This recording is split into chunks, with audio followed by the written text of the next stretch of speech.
Sorry, the clicker. Where's the clicker?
All right, welcome everybody.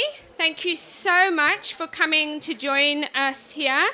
This will be a really, really interesting session with a number of different countries from across Africa and across Asia that's represented here today. We're going to be talking about South-South collaboration on AI policy. One of the things I want to mention is that this is a group that has been doing South-South collaboration on AI policy for over 5 years now.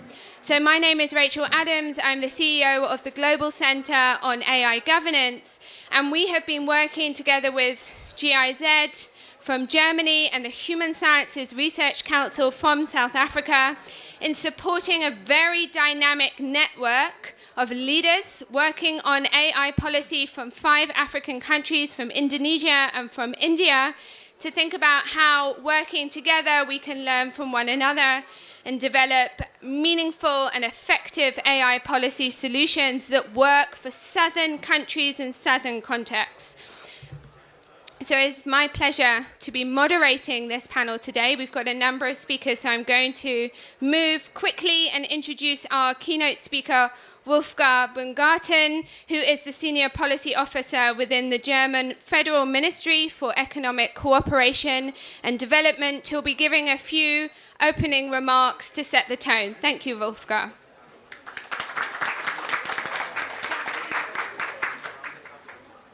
Good morning. Hello.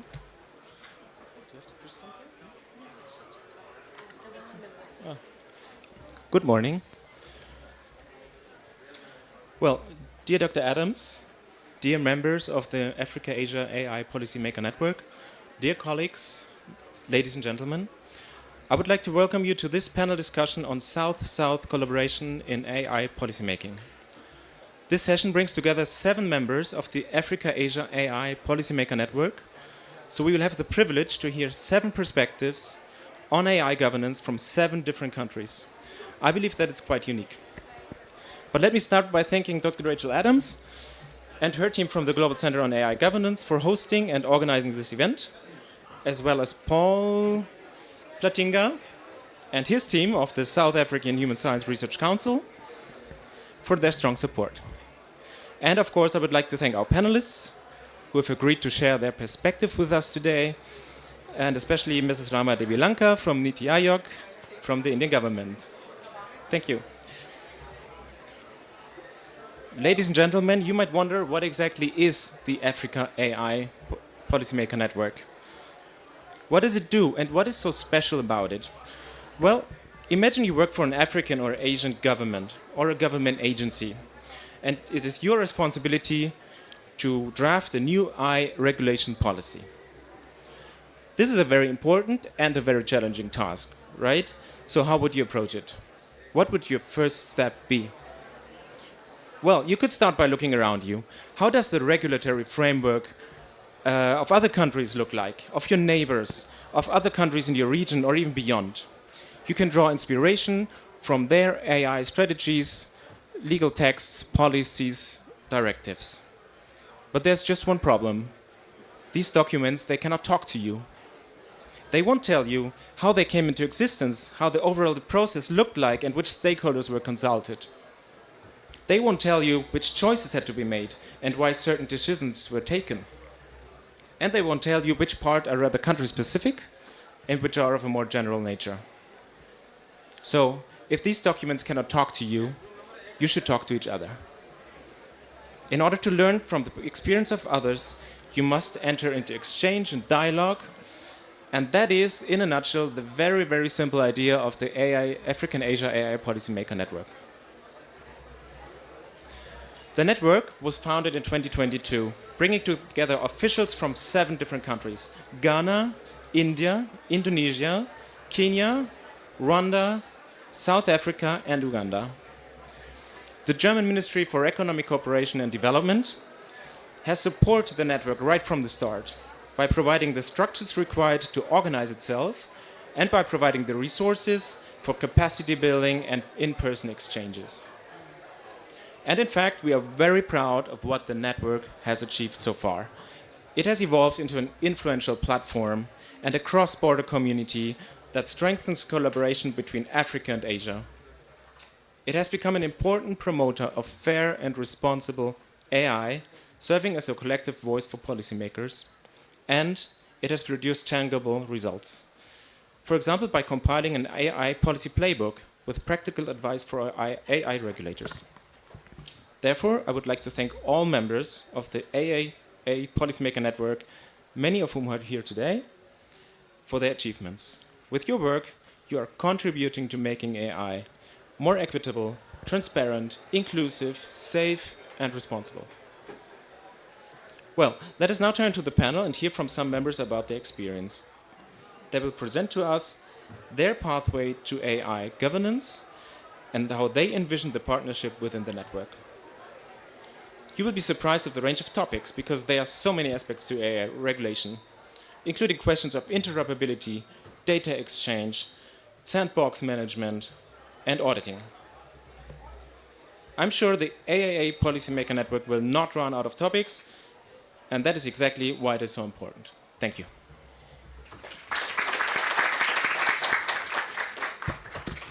Thank you, Wolfgang. We'll try and keep the door closed so that everyone can hear all the exciting remarks that's going to be made today.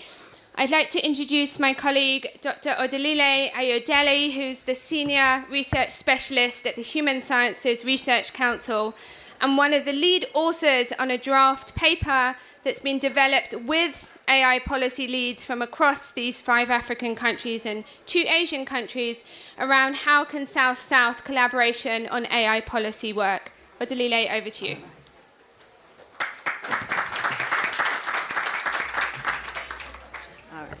Thank you very much. I'm going to do my best to stay really short because not only is the room full, I know that what the policymakers have to share today would actually enrich everybody in this room. So distinguished colleagues, distinguished delegates and partners, no, without a doubt, we're living in times that are a bit too interesting. And what I think a lot of us have learned that AI can't be treated as purely a technical project, and governance can't be left as a black box. What the network has showed us so far is that we need to think holistically about how to build responsive AI policy and systems. So as Rachel introduced me, I'm Odilile Ayodele from the Human Sciences Research Council, which is South Africa's statutory social science body. And our mandate is to develop policy-relevant evidence that strengthens democratic governance and supports public policy. And that's precisely why we're proud to contribute to the Policy Maker Network. And I just have to add this in before I quickly go through our key recommendations, is that the network is so important because it creates the structural bridge between evidence and decision-making, ensuring that AI policy is not only technically sound, but is socially grounded and context-aware, and very importantly, aligned with public interest, which actually speaks very much to the sutras of this very important summit.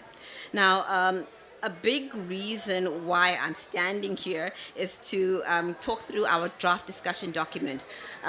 Before this slide, there was a QR code and a link, and the link actually leads to our, hopefully you can go back.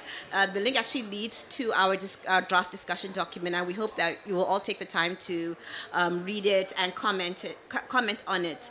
And as the policymakers speak in the next few minutes, they'll actually give a lot of meat to what was actually in the document. Now, South-South cooperation, the South-South cooperation agenda is no longer about development discourse. It's about being more strategic. And the key items or key mechanism rather, where partnership really matters, we've got 6 of them. One of them being regulatory harmonization. Oh, there we go. Regulatory harmonization and mutual recognition for AI-enabled shared services and devices. I'm not going into detail because of the time. The second being joint AI skills programs and talent mobility, shared infrastructure, data exchanges, and a collaborative development model, and cross-border regulatory sandboxes and experimentation frameworks, collaborative AI audit and monitoring, policy peer exchange, advocacy, and multi-stakeholder participation. As I said, the details of it are in our draft discussion document, which we hope you engage with. And even though I've got a whole lot of cards, I'm going to stop now. I think what's important, and I'm going to leave it here, is that we have to ensure that AI benefits, the benefits of AI, as well as the risks of AI, not concentrated for a few. And it's important for the South to ensure that we're in all these conversations and also move from normative discussions to tangible practices. And with that, I'll leave it. Thank you so much.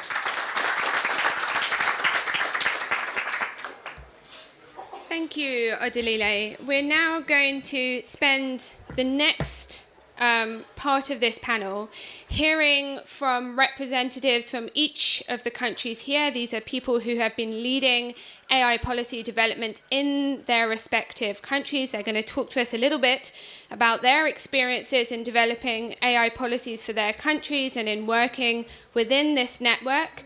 We really hope to be able to have a few minutes towards the end where you'll be able to ask questions. So I'm going to invite the first three speakers, I think two of which are here at the front. Richard Kiari, welcome. Thank you so much. Richard is the Deputy Director of ICT within the National Treasury of the Government of Kenya. We also have Katsarina Adam, who is the Coordinator of Data Protection and Information Security Management within the Ministry of Communication and Information Technology of the Government of Indonesia.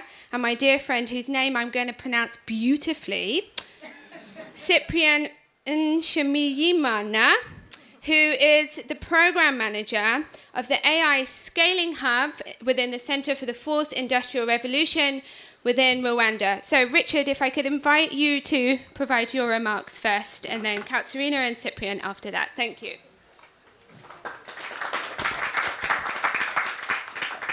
Thank you, Rachel, for that kind introduction.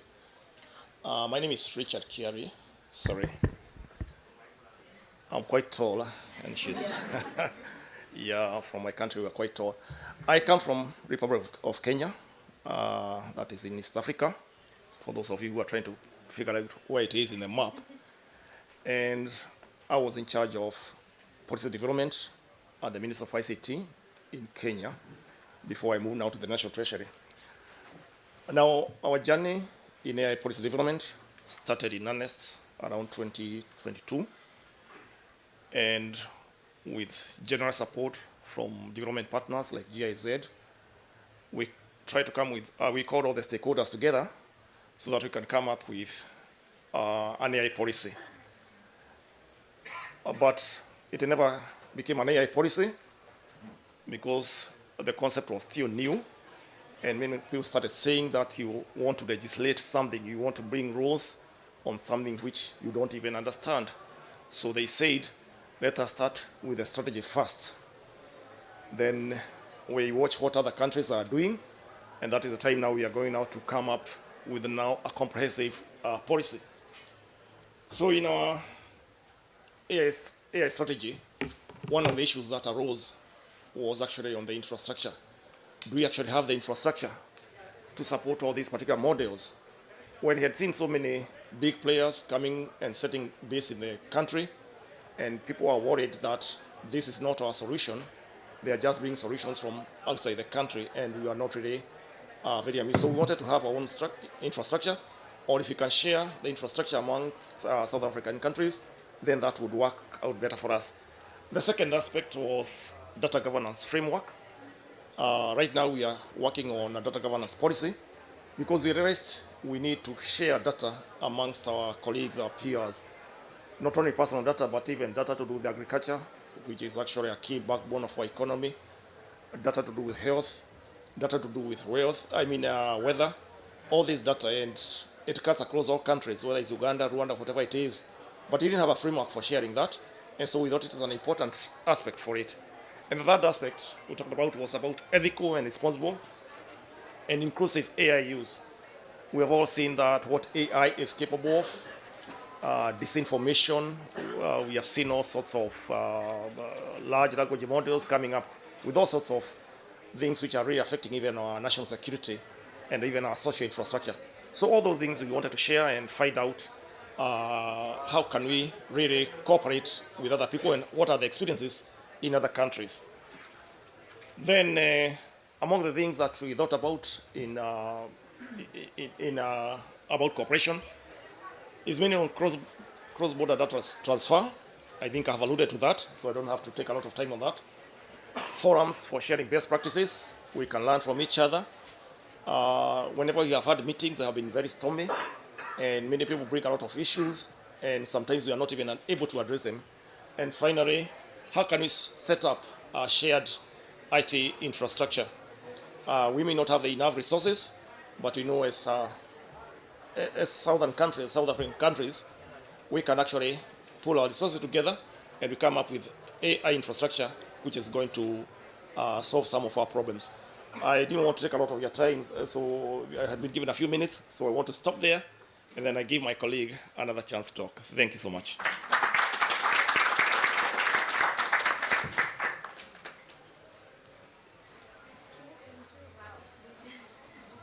Sorry, because I come in a mini version, so I have to.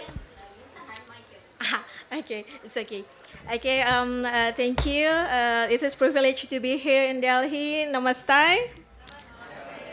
Good morning, ladies and gentlemen. It is true honor to be here, standing here with you all, united by a shared vision that ensuring AI serves our people's dignity and development.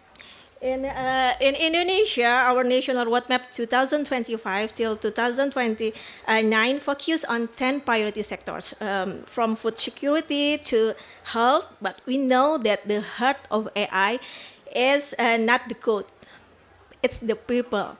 So this is why we launched, we call the AI Talent Factory. We've moved away from slow traditional curricula to recruit, train, and deploy model. We focus on project-based learning to bridge the gap between education and industry. We aren't just training the coders, but we try to nurturing problem solvers who understand our local context. As we accelerate, we must remain grounded, right? So in Indonesia is currently updating our national AI ethics guidelines for us. Ethics is not a barrier to innovation, it is the guardrail that ensure our AI development remains human-centric, transparent, and respectful of our diverse cultural nation. I believe the real power of this summit is in our cooperation. So let's look beyond our border, a South-South talent hub. Maybe we can imagine a shared project on tropical agriculture or regional health diagnostic, where a developer maybe in Delhi, in Bangalore, in Telangana, or in other country, and researchers in Jakarta, in Indonesia, collaborate. And also we have like proposed the micro-credential recognition. Maybe we can make our digital certification portable across our nation. And also data sovereignty. Maybe we can let's sync our framework. We must be able to train AI on our own terms, preserving our sovereignty while embracing innovation. And also this one is important, regulatory sandbox peer learning. Maybe we can collaborate on regulatory sandbox by sharing our safe space for testing AI. We can learn from each other's success and failures, allowing us to regulate wisely without stifling the spirit of our startup. So the story of AI is often told as a race between superpowers, but looking at this panel and the audience today, I see a different story. The future of AI is being written in here. Let's write it together. Thank you, and I look forward to learning from all of you. Dhanyavad.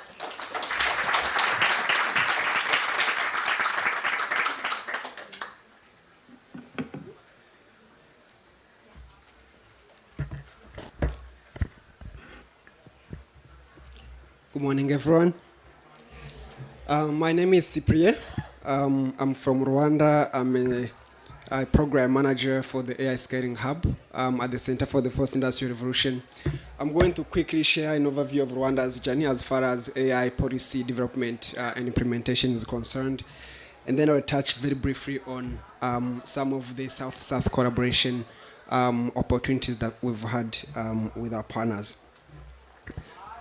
So for Rwanda, we really started with thinking about what is the vision for AI, what is the vision, what are opportunities, and what are some of the key enablers we can put in place to unlock those opportunities. And so the first thing that the country did was really to put in place the national AI policy, which defined the vision for Rwanda as to position the country as a global center for AI research and innovation. And we've done, lots of work to make sure that we are really like building an ecosystem where AI research and innovation can thrive.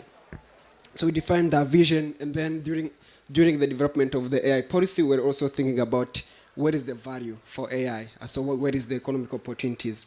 And so as part of the national AI policy development, we conducted a study, which we called an economic and social impact study of AI to try to understand the economic contribution, but also the social impact of deploying AI in Rwanda.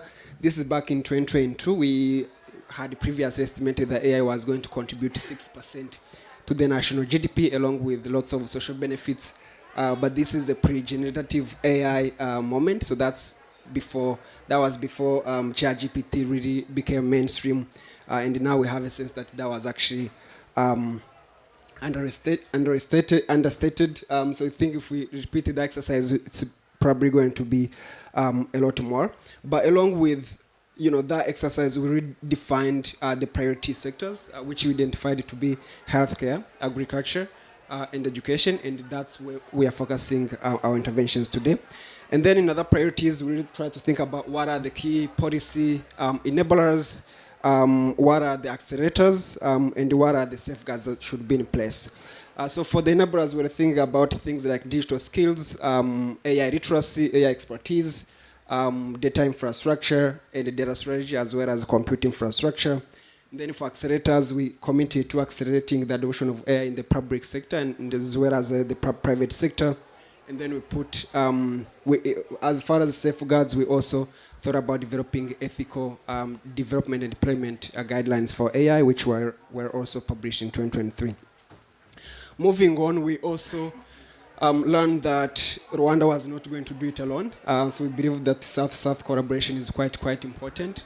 And so in 2025, that's actually last year, we convened the globe. I was going to say the continent, but it was really the world, around the Global AI Summit on Africa, with the vision of really establishing a platform where we can shape the governance of AI on the African continent, but really thinking about the Global South in general.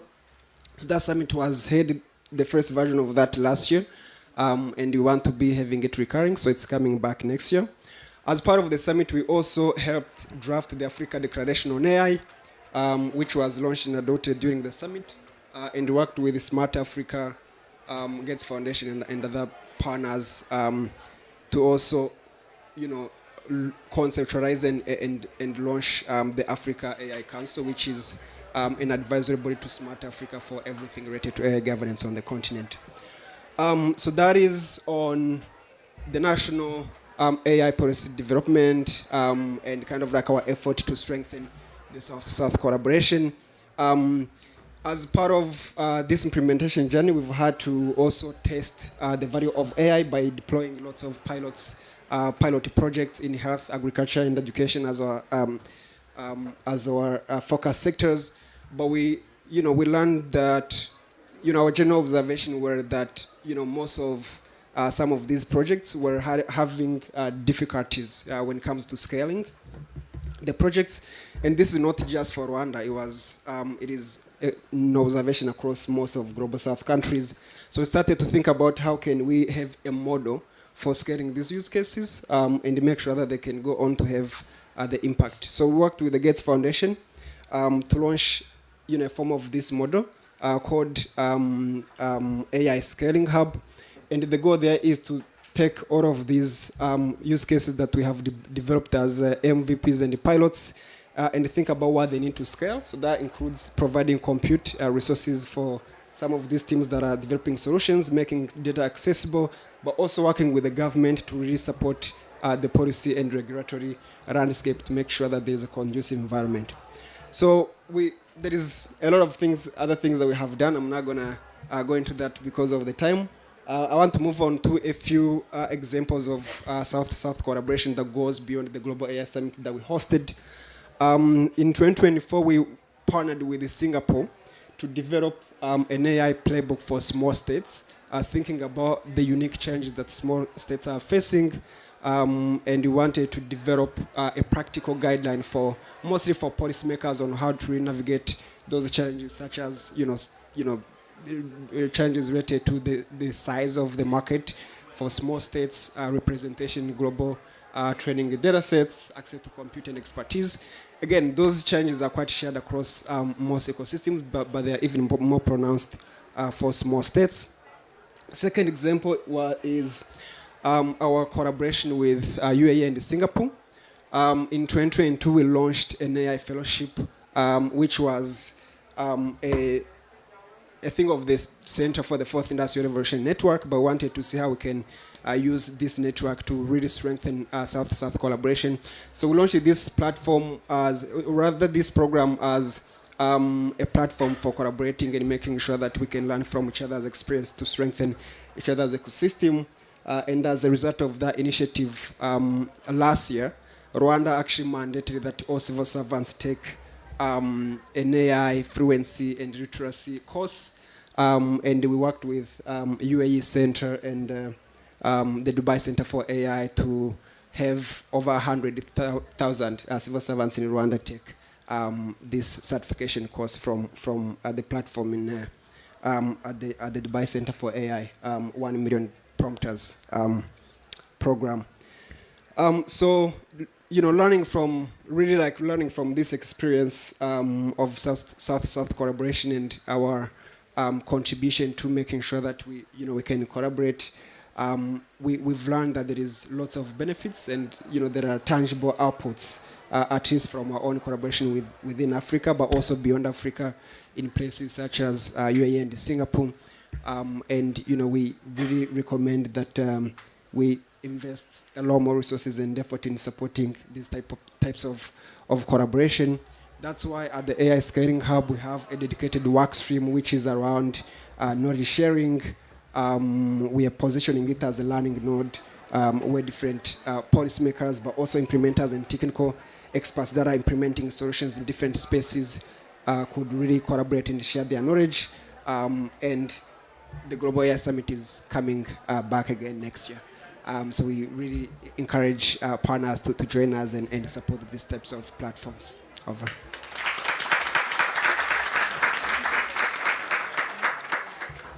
Thank you so much, colleagues. I'm going to invite the next set of speakers to come and join me at the front. Ms. Rama Devi Lanka, who is the lead at the Frontier Tech Hub for state-led engagement within NITI Aayog within the Government of India. Ms. Irene Karungi Sekitoleko, who is the Senior ICT Infrastructure Engineer within the Ministry of ICT and National Guidance in the Government of Rwanda. Ms. Sipakazi Umvukuza, who is the Director of Cybersecurity within the Department of Communications and Digital Technologies of South Africa, and Mr. Maxwell Obabio, Head of Technology and Ethics within the Data Protection Commission of Ghana. So, Ms. Lanka, would you like to speak from there? Wonderful, thank you.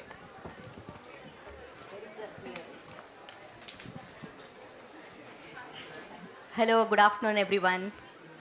Are you all listening or bored?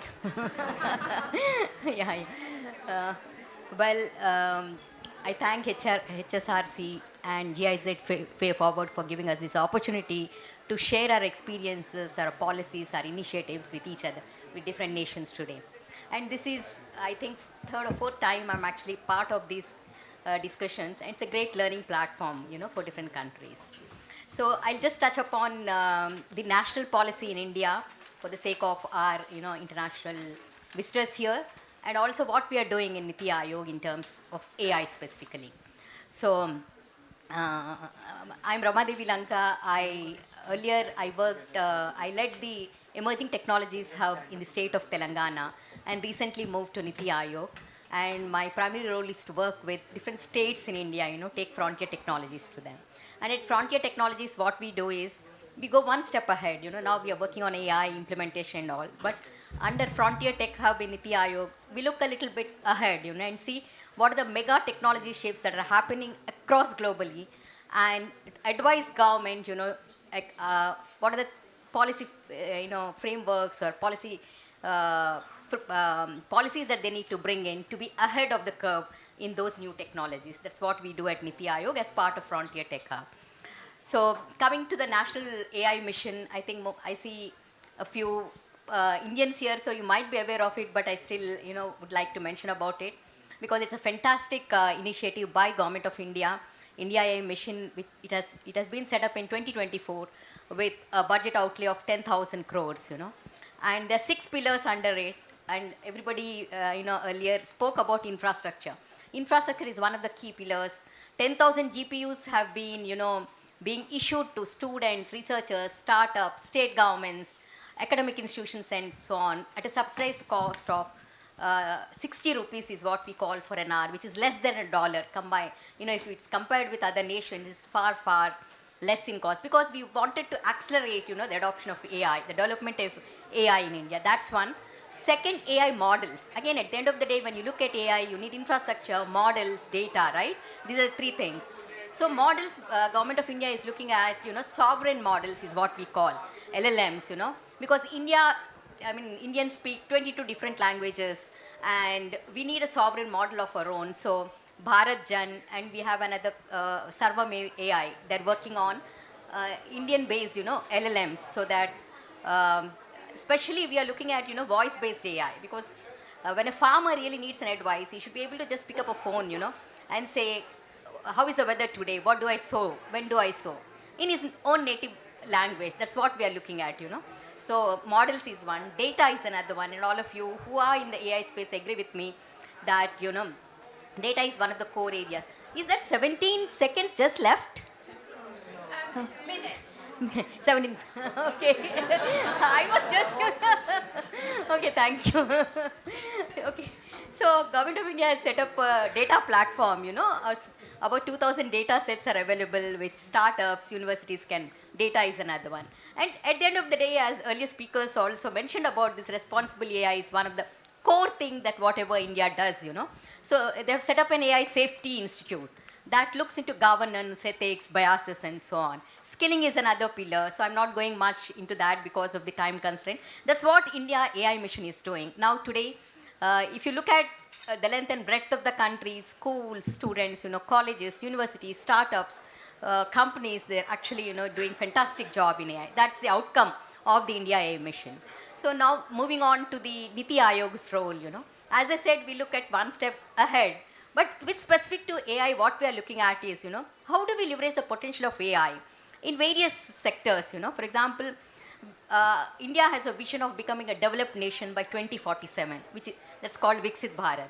So, and we are looking at 30 to 40 trillion dollars, GDP is what we are looking at. While traditional ways of, increasing this GDP has certain limitations. So we are looking at, can AI actually accelerate that, vision of achieving that 30 to 40 trillion dollars. So what we are doing, we came out with a roadmap called AI for Economic Development. Maybe other countries can also look at this, wherein we are identifying key sectors that can become more productive and contribute to the GDP. Example, banking, manufacturing, automobiles. These are the sectors, if they adopt AI, the productivity can increase by 10 times, and that could contribute to the GDP, That's one unlock that we are looking from AI. The second unlock, R&D. Can we identify innovative areas, growth engines that can, contribute to our GDP? So you can actually, get this report on Niti Aayog's FTH, Frontier Tech Hub website. So have a look at it. It's a very good report. That's one. Second, the other report that we came out with was AI for, we have about 490 million informal workforce.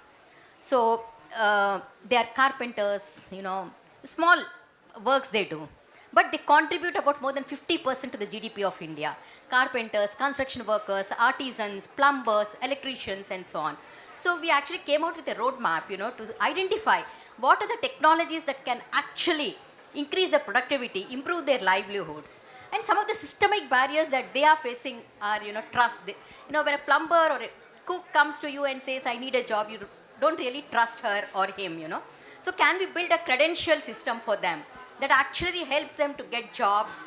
That's number one. Second, can we actually identify tools that actually help them to do the job better and improve their income and so on. So that's another report that we have come out. So I request all of you to just look at those reports. And the last one that I would like to talk about is the South-South cooperation, which is a very important aspect of today's discussion today. So please let me know how much time I have. I'm really concentrating. Okay. So South-South cooperation. While each country is doing its own, in terms of adopting and accelerating AI. So can we, countries within the South-South, exchange experiences, ideas, and initiatives? For example, in Telangana and even Government of India, we have built these data exchanges. So countries like Indonesia, Kenya, Rwanda, can they actually take the know-how? Because to do that initiative, it takes at least a year, to build that kind of system. That time can be cut down if we actually borrow this knowledge or exchange this knowledge with each. And that's one. Data exchanges is one that I've actually indicated. I'm not able to see from here, so so sure. DPIs, digital public infrastructure, is another area. India is a leader in this area, and all of you are aware of UPI stack payments. So in fact, we are looking at AI in whatever. AI and DPI is what we are looking at. So digital public infrastructure, it cut down the cost and it can be implemented at scale, what India has shown in different areas, Jan Dhan, try this thing. So that's an area where probably, all of us can actually, India can support different countries in adopting these DPIs. And the third one, playbooks for successful initiatives. In fact, at Niti Aayog, we have developed a repository of use cases that's right now available on the website. So this is a great tool, these use cases or solutions developed by different startups, companies in the areas of agriculture, education, you name it, across the spectrum. They're actually available on a single platform. So if any country or any state would like to implement a particular solution in agriculture, they can just go to the website, if there are available solutions, look at it, that fantastic innovative solutions. They can just pick up and, look at if it's suitable to them. These are some of the few areas that we thought. And I just want to mention one thing.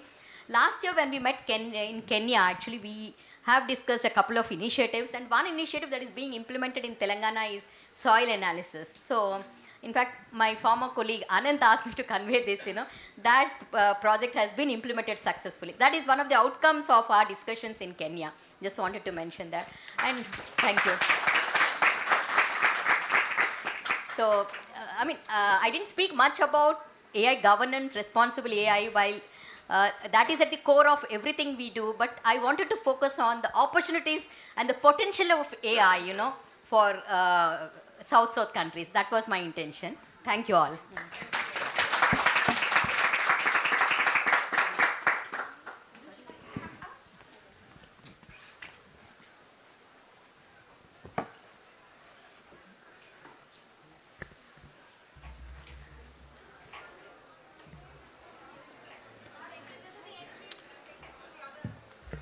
Good morning. I hope it's not yet midday. Yes, good morning, gentlemen and ladies. I'm so honored to be here to speak on behalf of Uganda. Uganda is a country in East Africa. Our neighboring countries are Rwanda, Kenya, DRC, and Republic of South Sudan, and Tanzania. So I'm here to just give a few highlights of what Uganda to date has been able to achieve and implement, and what we foresee in the future for cooperation with the Global South countries. Over the past years, Uganda has taken deliberate evidence-based steps to build a trusted and inclusive AI ecosystem. Now, AI is one of the technologies that we're considering. In 2021, Uganda, we developed a report to be able to understand what are these emerging technologies and what can we harness from these emerging technologies. This report was focusing on what opportunities are available for us with these emerging technologies. To date, we are currently now we've conducted a comprehensive national AI landscape assessment, which is now directly informing the the national AI strategy that we are developing. So Uganda, we are looking at harnessing AI as one of the emerging technologies. Why? Because we also have the digital transformation roadmap, which was developed in 2024, which positions AI as a national priority for our country. This ensures that AI supports socio-economic transformation in our key sectors, which is one of them being agriculture, health, and delivery of public services. We've also enacted a personal data protection and privacy law because we recognize that we need to have trusted data governance in the foundation as a foundation for responsible AI. Second, Uganda has focused on strengthening institutions as well as people. In 2025, last year, we established a multi-sectoral national AI task force under the Ministry of ICT and national guidance, particularly to coordinate policy, to align implementation across the different sectors, government and stakeholders, as well as guide ethical governance. At the same time, Uganda, we have invested in capacity building, not just for public servants such as myself, but also for the citizens. So these are different courses, but we've also enhanced most of our higher institutions of learning, are now setting up different laboratories, undertaking lots of research to be able to come up with AI solutions to solve some of our key problems. Thirdly, Uganda is aligning also with global standards and ethical frameworks. Currently, Uganda, we are undertaking a readiness assessment for ethical AI.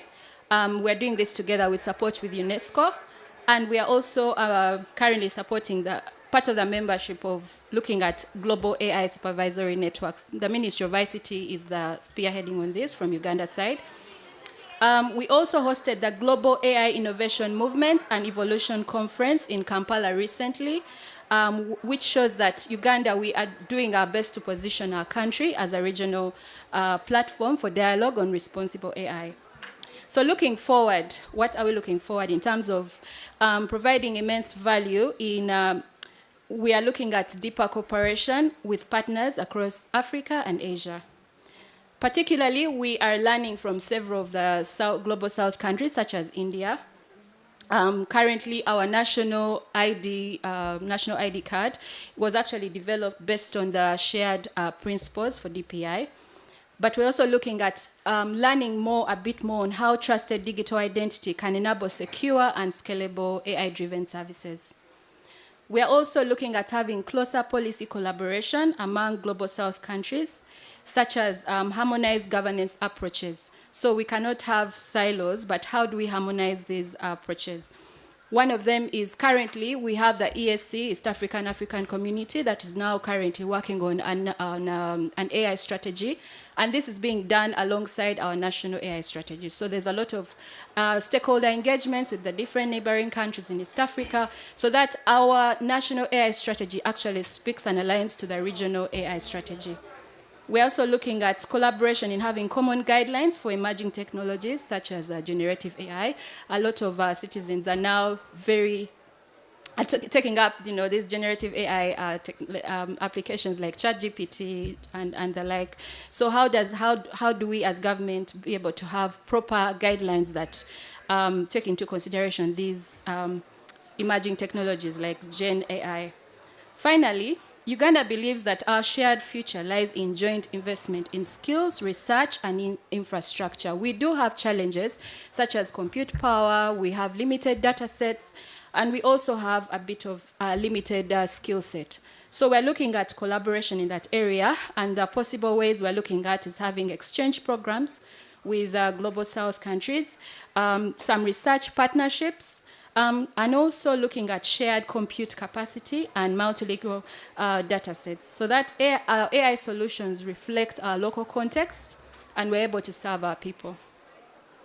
In closing, we are building AI on a foundation of trust, ethics, and collaboration, and we look forward to working with partners across Africa and Asia to ensure AI accelerates inclusive and sustainable development. Thank you very much.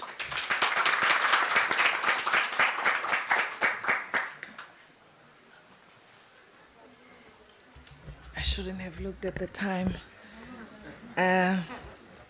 Good day, colleagues. I'll try and be very quick. I'm in cybersecurity, so as a technical person, we don't speak a lot. Um, South Africa, our journey in AI started in 2024, when we then had a framework, and we've done all the public consultations, we've done all the clusters, we've done quite few of the processes, and end of this month, we're taking it to Parliament for approval, and we hope to have an AI policy by March. So one of the things that we decided that we need to look at is our existing legislation, which is the POPIA, Protection of Personal Information Act and Cybercrimes Act. And my role in the whole AI policy was to look at the cybersecurity protocols to make sure that we have data protection. So, and our president had commissioned a presidential commission on 4IR, which then led to the development of AI hubs, and that also led to us having to have the policy. So we partnered with the universities, 4 of them. So we have 4 AI hubs, and we're hoping to have more once we have the policy. So the process is quite very long, and I think the colleagues have also touched on some of the issues, but I won't go to them because it's the same issues that we face, especially with African countries. So now I would like to look at the South-to-South cooperation, which is very critical for us to shape the AI governance that supports innovation, but while we protect the rights and ensuring accountability in the use of it. So first of all, we would like to look at peer exchange for the regulation. We can work together to design an innovation-friendly regulatory approaches. We can have our AI regulatory sandboxes where innovators can test these systems, but to ensure that it's under supervision, then government can learn while supporting this responsible innovation. And the second one on compute partnerships, South Africa is partnered with Microsoft, who has pledged 300 million rands on AI systems and on AI infrastructure. I think the colleagues have also indicated the issue of AI infrastructure. And also you have countries like Kenya that you can collaborate in with their G42 from the UAE, and we can also explore these approaches. And thirdly, minimum common principles for data sharing. I think we all saw what was the issue with the COVID-19 when it came to data sharing mechanisms. So we can develop use cases on that, for example, on health surveillance and epidemic response, drawing from those lessons. In conclusion, through peer learning on regulation, shared compute partnership, and trusted data sharing principles, the Global South can build an inclusive, sovereign, and innovative-driven AI together. I think together we can do more and make sure that we have a responsible AI and accountable. Thank you.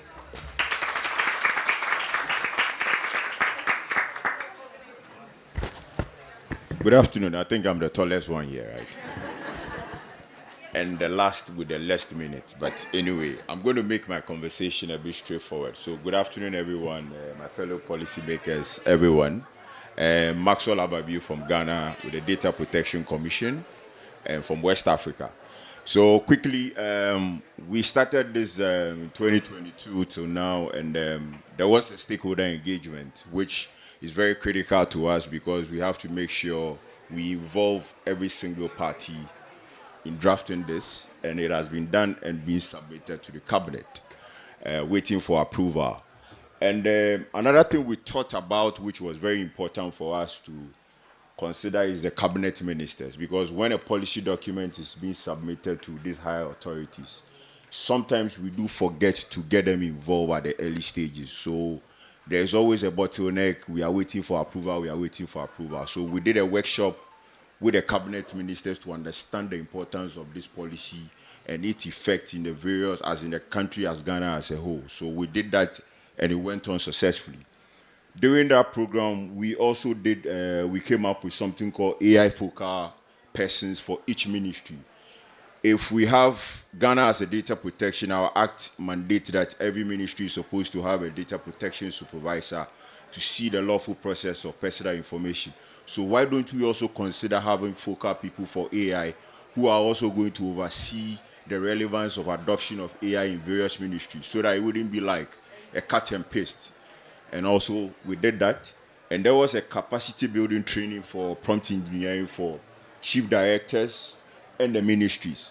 Now, as we speak, a lot of people are using Gen AI tools. Most of them don't understand the risk of putting all this information there when they are not properly done or having an understanding of it. So we did a training for them, and it went on successfully. On the South-to-South cooperation, during our AI strategy, we did some benchmarking with Rwanda to learn about their implementation, and it went on successfully. And this network, the POMANET, we've been meeting, as Rachel said, and we've been sharing ideas all these years. So I think it's been done. And the cross-border, which is another important thing. And the interesting thing is at the continental level, we've come up with a cross-border data framework, which is also going to help, which I think one of our colleagues said, trust is actually the issue now. Once you have trust, sharing information becomes easy. If not, then we are all going to live in a truth economy where we don't trust every information we share with each other. So I'm bringing my conversation to an end, and I think whatever I have to say has been already been said. So thank you very much, and I think we get to see. Okay, thank you very, very much. As we welcome in the next session, I just want to thank all of our speakers, and thank you so much, Maxwell, for ending on the point of trust. Thank you all. Have a good set of conversations.